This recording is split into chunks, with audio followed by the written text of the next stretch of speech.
पवन कल्याण इस फिल्म में अपनी बाकी फिल्मों से थोड़े अलग अंदाज में दिखे हैं। फिल्म में पवन के डायलॉग्स कम हैं।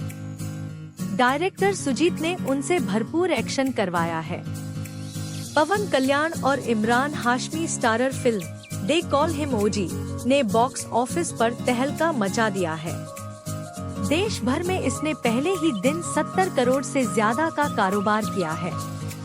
कहानी शुरू होती है 1940 में जापान से, जहां याकुजा समुराई दोजो के यहाँ रेड मारते हैं और सभी समुराई को मार डालते हैं। सत्यनारायण उर्फ सत्य दादा प्रकाश राज जापान से भारी मात्रा में सोने की तस्करी करता है। अपने 2 बेटों वेंकट, श्याम और अपने दत्तक पुत्र ओजी उर्फ ओजस गंभीर पवन कल्याण के साथ वह मुंबई में एक बंदरगाह स्थापित करता है और एक विशाल व्यापारिक साम्राज्य खड़ा करता है। हालांकि सत्य दादा के बड़े बेटे श्याम की हत्या के बाद ओजी मुंबई छोड़कर अपनी पत्नी कनमणि, प्रिया अरुल मोहन और बेटी तारा के साथ नासिक में बस जाता है।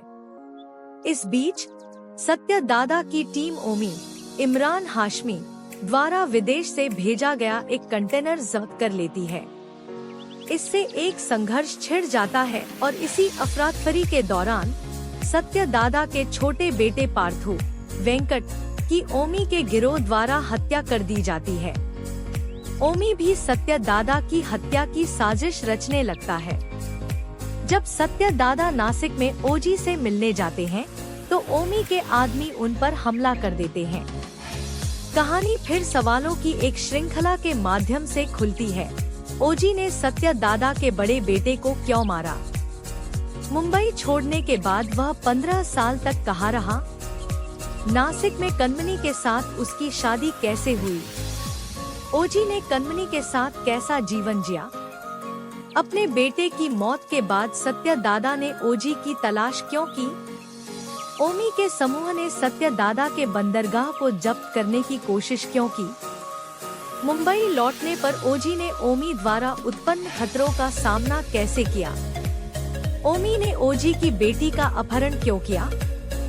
सत्य दादा के पोते अर्जुन दास ने ओजी को मारने की कोशिश क्यों की?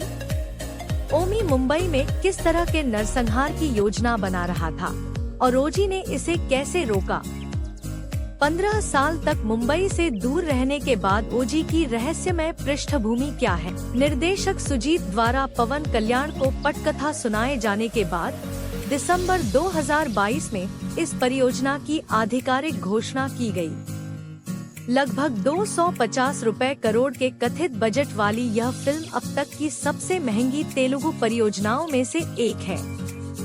पवन कल्याण को लगभग 100 करोड़ का पारिश्रमिक मिलने की बात कही जा रही है। इमरान हाशमी को खलनायक की भूमिका के लिए चुना गया था, जो तेलुगु सिनेमा में उनका पहला कदम था, जबकि प्रियंका मोहन को मुख्य भूमिका में लिया गया था। सहायक भूमिकाओं में प्रकाश राज, अर्जुन दास, श्रिया रेड्डी जैसे अनुभवी कलाकार हैं।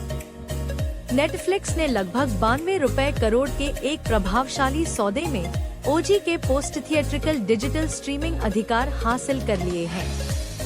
सिनेमा घरों में प्रदर्शन के बाद फिल्म का डिजिटल प्रीमियर इस प्लेटफॉर्म पर होने की उम्मीद है, संभवतः सिनेमा रिलीज के लगभग 4 हफ्ते बाद। यह सौदा फिल्म की व्यापक अपील को दर्शाता है और यह सुनिश्चित करता है कि दुनिया भर के प्रशंसक इसे एक प्रमुख OTT प्लेटफॉर्म पर देख सकें। ओजी 25 सितंबर 2025 को दुनिया भर के बड़े पर्दों पर एक भव्य रिलीज के साथ रिलीज हुई। यह फिल्म न केवल तेलुगु में बल्कि तमिल, कन्नड़, मलयालम और हिंदी में डब संस्करणों में भी रिलीज हुई, जिससे यह पूरी तरह से अखिल भारतीय रिलीज बन गई।